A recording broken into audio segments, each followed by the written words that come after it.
مشاهدي الأفاضل، طيب الله أوقاتكم أينما كنتم بكل خير. أحييكم وأقدم نشرة أخبار المساء من الفضائية الإرثية استهلها بالعناوين.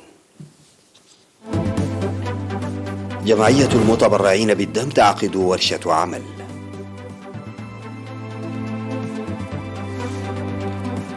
مطالبة الشباب بالمساهمة في أبحاث التاريخ. جهود وأبحاث لتطوير الرقص في البلاد. محمد بن سلمان وأردوغان يبحثان تطوير العلاقات بين البلدين. بريطانيا ترسل 8,000 جندي بالقرب من حدود روسيا.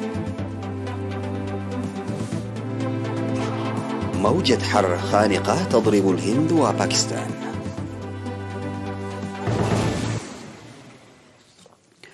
السلام عليكم ورحمة الله. عقدت جمعية المتبرعين الطوعيين بالدم يوم 29 من إبريل في أسمرة ورشة عمل تحت شعار التنسيق المؤسس لأنشطة التبرع المجتمعي بالدم.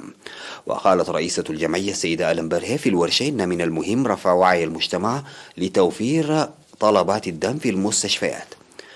وأوضح مدير بنك الدم الوطني الدكتور يوهانس تخستي وصول التبرع المنشود في عام 2021 إلى 60%، وذلك بفضل حملات التوعية التي تقوم بها الجمعية.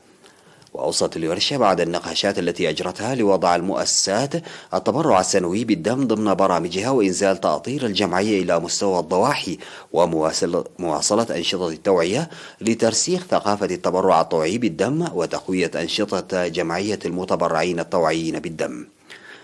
وفاد مسؤول التعبئة في وزارة الصحة السيد جبر ميكائيل تسفازجي للعمل المستمر لتقوية أنشطة التوعية وإحداث تغيير في عادات المجتمع وتنمية محتوى بنك الدم.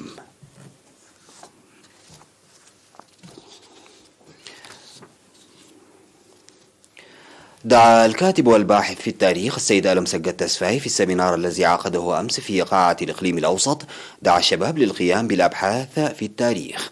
وقال إن حقائق وعمق تاريخ إريتريا وبطولات شعبها يرتكز على النضال السابق والحالي، وعلى الشباب فهم التضحيات الجسام والمساهمة الواعية للحيلولة دون تهميش وتشويه التاريخ الحقيقي. وأوضح أن جذور الهوية الوطنية لها دور كبير في التصدي الجماعي للهيمنة والمؤامرات والغزو، ولا يمكن لوطن القيام دون هوية وطنية، مشددا بأن انتصارنا كشعب على الغزاة والمستعمرين كان بالوعي القوي وتراص الصفوف المتين. وذكر بأن تاريخ إريتريا وبطولات شعبها يرتكز على القيادة الرشيدة، مناديا الشباب لاتباع الأجيال التي سطرت التاريخ بدمائها وأرواحها والقيام بالدراسات والأبحاث العلمية على البطولات المنفذة من أجل الاستقلال. ودعا المشاركون الشباب وعمال إدارة الإقليم الأوسط لتوثيق جيد للتاريخ عامة وتاريخ نضال إريتريا من أجل الاستقلال لنقله للأجيال.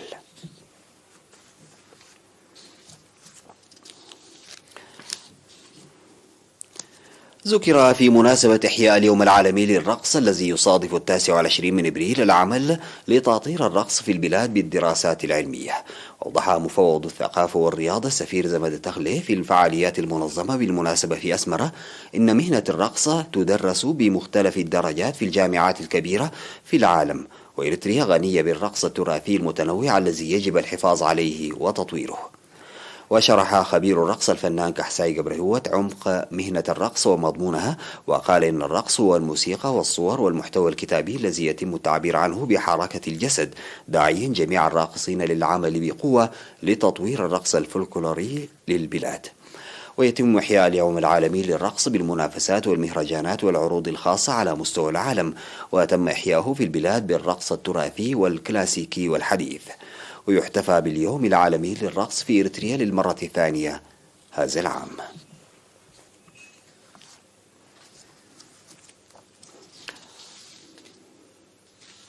عقدت في مديرية مندفرة في الفترة من 15 وحتى 25 من إبريل الجاري سمينارات توعوية لمكافحة المخالفات والجرائم والحوادث المرورية.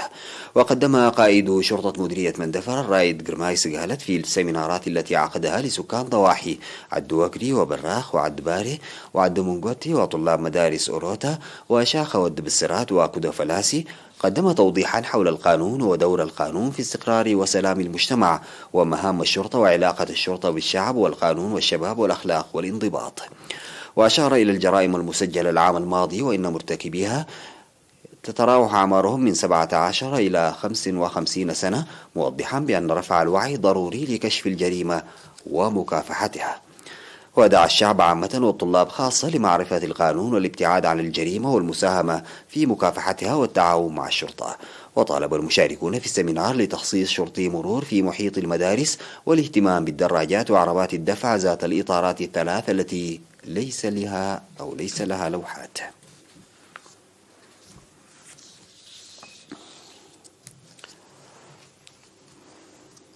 نظم نفير تنموي في مقبرة الشهداء في مصوع يوم 29 من إبريل بمناسبة اليوم العالمي للعمال. وتضمن النفير الذي شارك فيه عمال المؤسسات العامة في مصوع صيانة سور مقبرة الشهداء ورعاية الأشجار وأنشطة أخرى. وأوضح العمال إحياءهم المناسبة سنويا بمختلف الأنشطة والأعمال، معربين عن اعتزازهم بإحياء المناسبة هذه السنة في مثوى الأبطال للشهداء.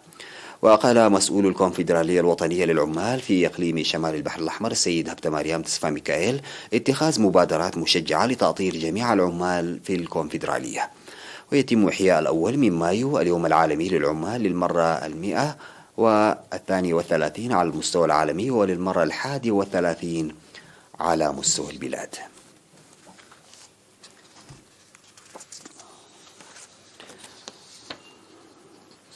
أحدثت الأمطار المصحوبة بالعواصف التي هطلت في 28 من إبريل في ضاحيتي بحيتة وطيعة في مديرية الرعتة أحدثت أضرارا في الأرواح والممتلكات. وأضرت الأمطار ب55 منزلا وفصلين دراسيين وغرف لانتظار الحوامل والأمهات، وإصابة شخصين بجروح في ضاحية بحيتة. كما دمرت 13 منزلا في عدقابة في ضاحية طيعة وإصابة 3 مواطنين بجروح.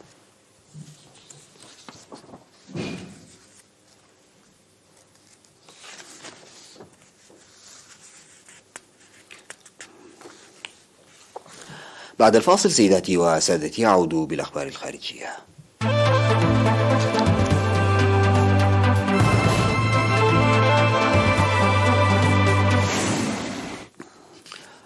التقى الرئيس التركي رجب طيب أردوغان في مدينة جدة العاهل السعودي الملك سلمان بن عبد العزيز في مستهل زيارته الأولى للمملكة منذ نحو 5 أعوام.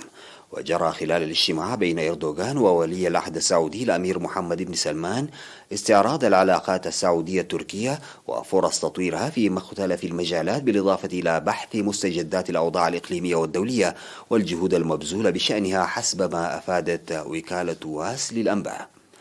وتأتي زيارة أردوغان للسعودية في وقت تواجه فيه تركيا أزمة مالية حادة دفعتها إلى طي صفحة الخلافات مع خصومها مثل مصر وإسرائيل، وخصوصا دول الخليج الغنية بالنفط، إذ يشهد الاقتصاد التركي انهيار عملته وارتفاع معدل التضخم الذي تجاوز 60% خلال السنة الماضية.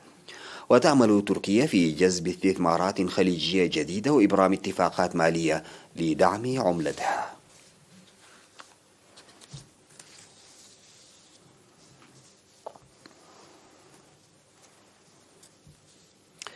أعلنت وزارة الدفاع البريطانية أنها سترسل 8,000 جندي إلى أوروبا الشرقية، وذلك في أكبر عملية انتشار منذ انتهاء الحرب الباردة. وقالت الدفاع البريطانية في بيان إن هذه القوات ستشارك في تدريبات حلف شمال الأطلسي الناتو في دول تمتد من فنلندا إلى مقدونيا الشمالية. وكانت وزيرة الخارجية البريطانية ليز تراس قد صرحت بأنه يجب تحرير أوكرانيا بأكملها، بما في ذلك شبه جزيرة القرم. وفي وقت سابق قال رئيس الوزراء البريطاني بوريس جونسون إن جنودا أوكرانيين سافروا إلى بريطانيا لتعلم كيفية استخدام المركبات المدرعة التي ترسلها بلاده لهم لاستخدامها ضد الجيش الروسي. يذكر أن بريطانيا تزود أوكرانيا بالصواريخ للقتال ضد روسيا، وتقول إنها مستعدة لتقديم المساعدة بالدبابات والطائرات عبر شركاء مثل بولندا.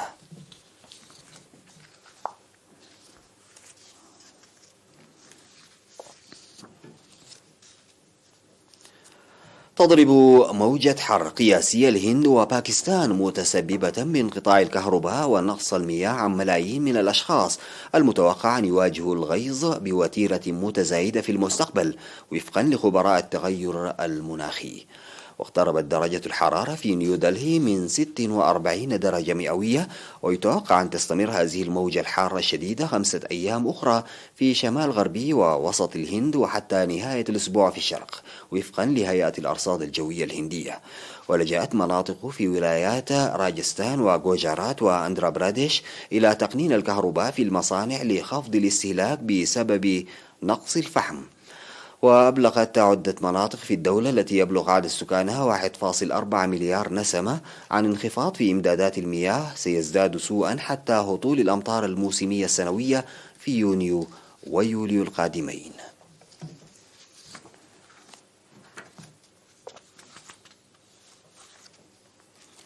قال خفر السواحل إن اليابان تمكنت من تحديد موقع جسم سفينة سياحية قبالة ساحلها الشمالي، وذلك بعد 6 أيام من اختفائها في حادث أسفر عن مقتل 14 شخصا على الأقل أثناء إبحارها في رحلة سياحية. وأفاد خفر السواحل بأن جسم السفينة كازو واحد عثر عليه في مياه عمقها نحو 120 مترا قبالة جزيرة هوكايدو الشمالية في مياه شديدة الظلمة، وظهرت في لقطات لكاميرا تحت الماء تابعة لقوة الدفاع الذاتي البحرية.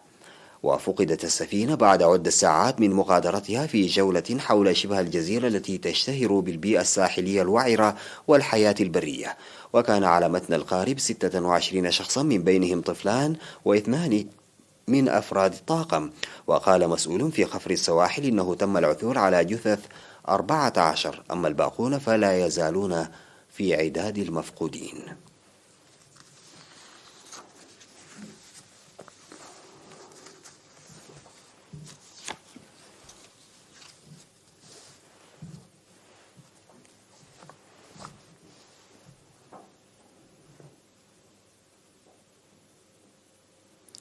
ختاما سيداتي وسادتي لنشرة أخبار المساء أعود فأذكر بعناوينها. جمعية المتبرعين بالدم تعقد ورشة عمل. مطالبة الشباب للمساهمة في أبحاث التاريخ. جهود وأبحاث لتطوير الرقص في البلاد.